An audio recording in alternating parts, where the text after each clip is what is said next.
Welcome. Today, we're unlocking the secret to critical thinking. It's the happiness upgrade you need. Welcome to a brand new series here on Terra Dwayne. We're calling it critical thinking, but don't let the name fool you. This isn't about being critical or negative.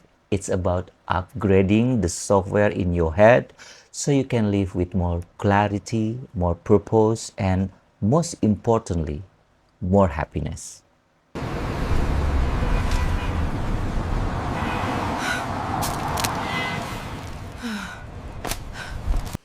Have you ever had a day when your mind feels like a messy desk where you cannot find your keys, or like a radio stuck between 10 different stations at once?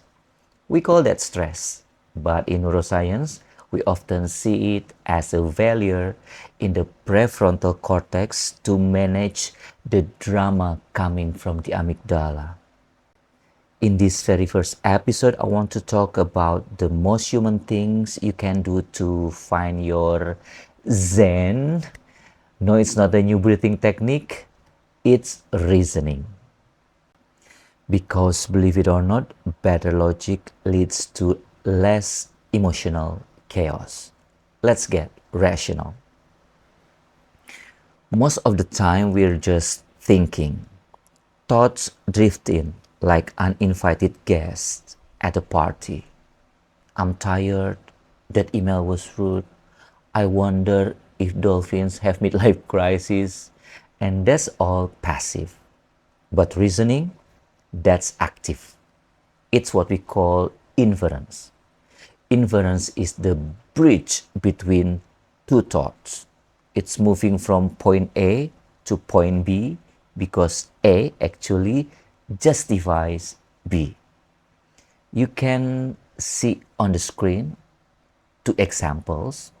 First one, just thought, Alan is broke and he is hungry. The second one, reasoning. Alan is broke, therefore he is unhappy. When we don't use inference, our emotions just float around. We feel bad without knowing why. But when we reason, we build an argument for our happiness. To stop emotional chaos, you need to look for inference indicators. These are the glue words that show how your thoughts support one another. If you say, I'm failing at this project, that's just a statement. It's heavy. It's a conclusion without a premise. But if you use your brain to find the premises, the evidence, you might find the truth is different. Here one tip. Your brain loves pattern. When you provide a because or a since, your brain moves out of panic mode and into problem solving mode. Here are two examples. I feel stressed because I haven't slept, not because my life is falling apart. I am capable of learning this since I've mastered harder things before. See what happened there? You just use logic to kick anxiety out of the driver's seat. Here's a mistake we all make. We try to command ourselves to be happy. Wake up, be positive. But in the world of logic, commands are not statements. They can't be true or false. You can't argue with a command. It just sits there, making you feel guilty. Happiness isn't a command. It's a conclusion.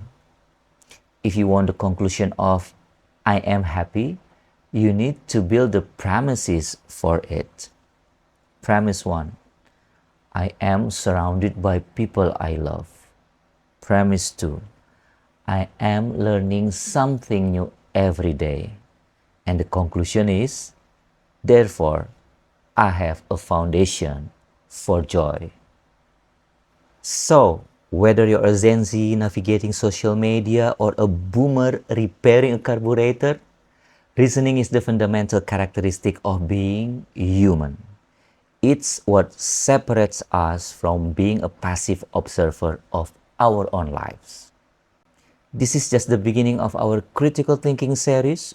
Don't just let thoughts happen to you, link them together, use your hands, your thoughts, and your soul. Because when you understand the why behind your thoughts, the how of your happiness becomes much clearer. Stay smart, stay witty, and keep those synapses firing. I'm Teddy Irawan, and I'll see you in the next episode of Critical Thinking in Teira Dwayne. And drop it in the comments if you think my pronunciation is better or worse than the previous episodes. Thank you.